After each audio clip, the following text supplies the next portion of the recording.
दोस्तों नमस्कार।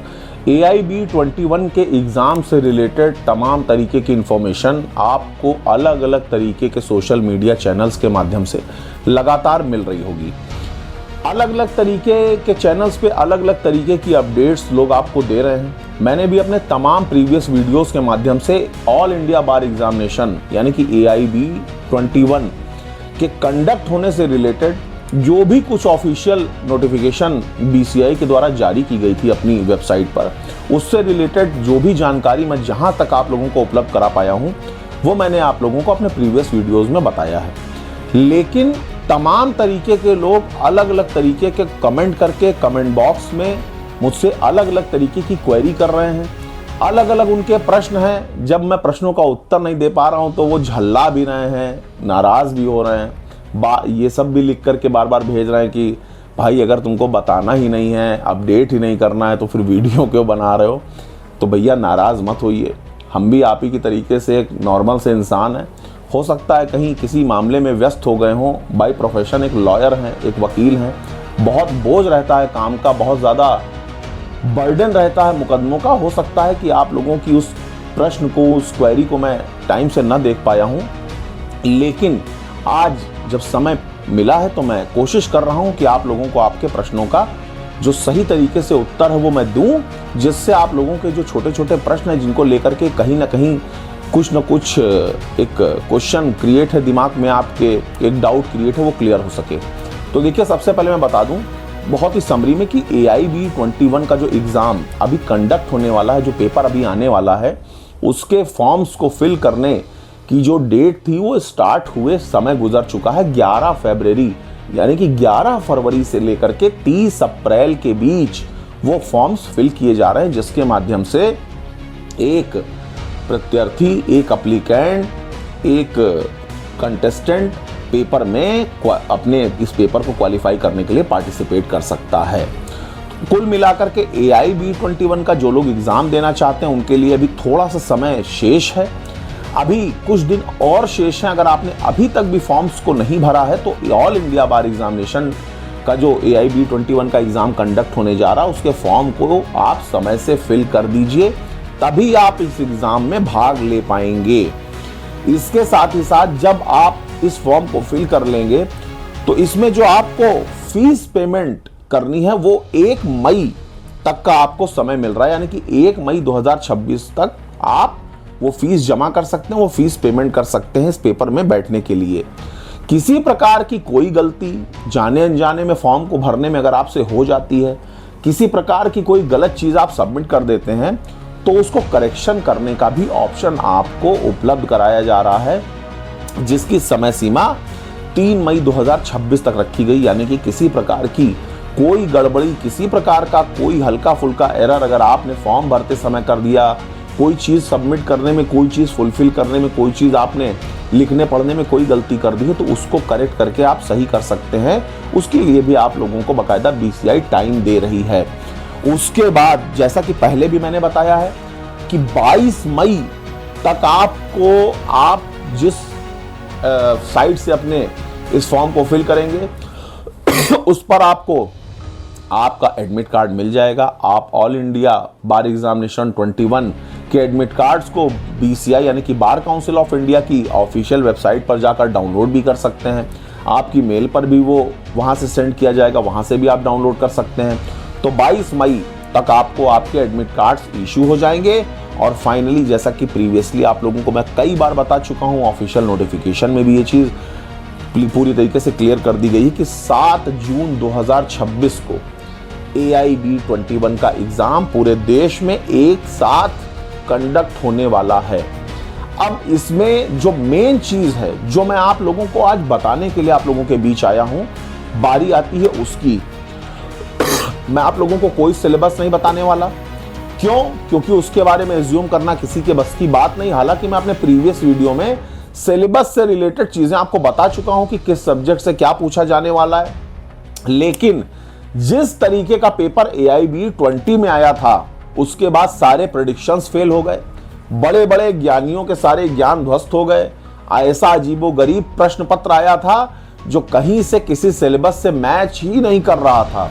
तो कुल मिलाकर के ऐसा कोई भी तथ्य, ऐसी कोई भी चीज जिसके बारे में मुझे कोई जानकारी नहीं, मैं आप लोगों को बता करके आपका समय बर्बाद नहीं करूंगा, आपको कहीं से भी डिस्टर्ब नहीं करूंगा, कहीं से भी कंफ्यूज करने की मेरी कोई इच्छा नहीं है। सिर्फ मैं आप लोगों को यह बताना चाह रहा हूं कि कौन से ऐसे लोग हैं जो इस पेपर में पार्टिसिपेट कर पाएंगे और कौन से ऐसे लोग हैं जो इस पेपर में पार्टिसिपेट नहीं कर पाएंगे। वो जो कंफ्यूजन है मैं आप लोगों को जो बताने जा रहा हूं उसमें बहुत थिन सी लाइन है, उसको समझने का प्रयास करिएगा। देखिए, जो लोग एडवोकेट के रूप में अपने स्टेट की बार काउंसिल में रजिस्टर्ड हैं वो लोग इस पेपर में पार्टिसिपेट कर पाएंगे। साथ ही साथ जो लोग एलएलबी अभी पास करके निकले ही हैं वो लोग भी इस पेपर में बैठ करके पेपर में पार्टिसिपेट करने के लिए एलिजिबल होंगे, फॉर्म्स को भरकर पेपर देने के लिए एलिजिबल होंगे।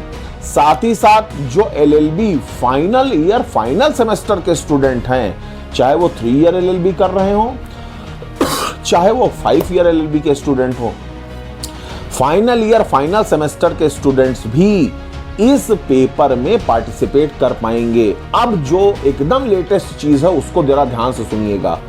भले ही आप फाइनल सेमेस्टर के स्टूडेंट हो, आपने AIB 21 का पेपर भी दिया और पासिंग मार्क्स जो क्वालिफाइंग मार्क्स हैं उससे ज्यादा आपके मार्क्स भी आ रहे हैं, आपको पता है कि आपने पेपर क्रैक कर लिया और आप क्वालिफाई कर गए। लेकिन अगर आपने अपने यूनिवर्सिटी अपने कॉलेज की उस फाइनल ईयर फाइनल सेमेस्टर की परीक्षा को पास नहीं किया तो आपको उस AIB 21 के पेपर को क्वालिफाई करने का कोई लाभ नहीं मिलेगा। तो ये चीज आप जान लीजिए कि अगर आप फाइनल ईयर फाइनल सेमेस्टर के स्टूडेंट हैं सॉरी, तो आपको अपनी LLB की जो परीक्षा है उस LLB की परीक्षा को भी वैसे ही पास करना जरूरी है जैसे आप AIB 21 के पेपर को क्वालिफाई करके और इनरोल्ड होना चाह रहे हैं, सर्टिफिकेट ऑफ प्रैक्टिस हासिल करना चाह रहे हैं। पहली चीज। दूसरी चीज, यह सुविधा भी केवल उन छात्र छात्राओं को मिलेगी जो अपनी पूरी LLB की पढ़ाई को सही तरीके से पढ़ के हर सेमेस्टर में क्लियर कट पास आउट होकर फाइनल ईयर फाइनल सेमेस्टर के स्टूडेंट के रूप में AIB 21 के पेपर में पार्टिसिपेट करने जा रहे हैं। अगर किसी सेमेस्टर में आपकी बैक लगी है तो भले ही आपने फाइनल ईयर फाइनल सेमेस्टर के स्टूडेंट के रूप में किसी यूनिवर्सिटी या किसी कॉलेज में आप पेपर भले क्यों ना देने जा रहे हो, लेकिन आप AIB 21 के एग्जाम में पार्टिसिपेट करने के लिए या उस पेपर को क्वालिफाई करके उसका लाभ प्राप्त करने के लिए एलिजिबल नहीं होंगे। ये सुविधा केवल उन स्टूडेंट्स को मिलेगी जिन्होंने अपने, अगर 3 ईयर LLB के स्टूडेंट हैं तो 5 सेमेस्टर और अगर 5 ईयर LLB के स्टूडेंट हैं तो 9 सेमेस्टर बिल्कुल क्लियर कट तरीके से पास आउट किए होंगे और तब वो फाइनल ईयर फाइनल सेमेस्टर के स्टूडेंट होंगे, तब उनको इस पेपर में बैठने के लिए पार्टिसिपेट करने के लिए अनुमति मिलेगी। तीसरी और सबसे जरूरी चीज कि अगर फाइनल ईयर फाइनल सेमेस्टर के स्टूडेंट होने के बावजूद आपने सपोज करिए LLB की परीक्षा भी पास कर ली और AIB का भी पेपर आपने क्लियर कर लिया, तो उस AIB 21 के पेपर को क्लियर करने का लाभ या LLB के पेपर को फाइनली पास करके और अपनी मार्कशीट प्राप्त करके और आगे बढ़ने का लाभ आपको तब ही मिलेगा जब आप अपनी स्टेट की बार काउंसिल के स्टेट जो भी आपकी स्टेट होगी वहां की बार काउंसिल में आप अधिवक्ता के रूप में इनरोल्ड हो जाएंगे। यानी कि अपनी स्टेट की लोकल जो स्टेट बार काउंसिल है वहां पर जब आप इनरोल्ड हो जाएंगे तभी आप COP के लिए अप्लाई कर पाएंगे। AIB 21 का जो पेपर आप पास करेंगे उसका लाभ आपको तभी मिलेगा जब अपनी लोकल स्टेट बार काउंसिल में रजिस्टर्ड एडवोकेट के रूप में नामित हो जाएंगे।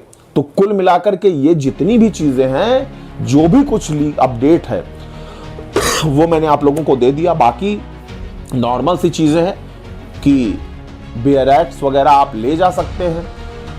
अभी से मैं आपको बता दूं, कोई भी उसमें फंडा नहीं चलेगा। एक ऐसी पेपर बुक, एक ऐसा बेयरैट आप पकड़िए, एक ऐसी बुक आप पकड़िए जो मल्टीपल तरीके के क्वेश्चंस का जिसमें सेट हो, तैयारी उसी से करिए।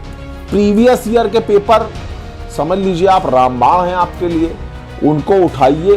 प्रीवियस ईयर के पेपर को आप जितना ज़्यादा सॉल्व करेंगे, जितना ज़्यादा देखेंगे, आपका माइंड, आपका जो एक फ्रेमिंग होगी आपकी, वो इतनी ज़्यादा बेटर होगी, जो स्ट्रेटजी आपकी इतनी ज़्यादा अच्छी हो जाएगी कि आप निश्चित रूप से इस पेपर को पास कर पाएंगे।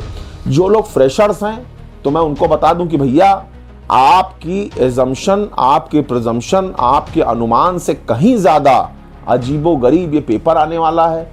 जो लोग भुक्तभोगी हैं, पास नहीं हो पाए हैं, इस पेपर में 2-4 बार बैठने के बावजूद क्वालिफाई नहीं कर पाए, ये बात उनसे ज़्यादा अच्छी तरीके से दूसरा कोई समझ नहीं सकता। इसलिए मैं फ्रेशर्स को ये एडवाइस करना चाहूँगा कि किसी भी गफलत में ना रहिए, किसी भी ओवर कॉन्फिडेंस में ना रहिए। अभी से, क्योंकि समय बहुत कम है, प्रीवियस ईयर के पेपर्स को आप उठा लीजिए। दिन ब दिन ये पेपर और ज़्यादा टफ होते जाएंगे, फीस और ज़्यादा महंगी होती जाएगी। तो वक्त बर्बाद न करके समय से इस पेपर को आप क्वालिफाई करिए, इस AIB के झंझट से बाहर निकलिए और सर्टिफिकेट ऑफ प्रैक्टिस हासिल करके पूरे भारत के किसी भी न्यायालय में अधिवक्ता के रूप में कार्य करने के लिए स्वतंत्र हो जाइए।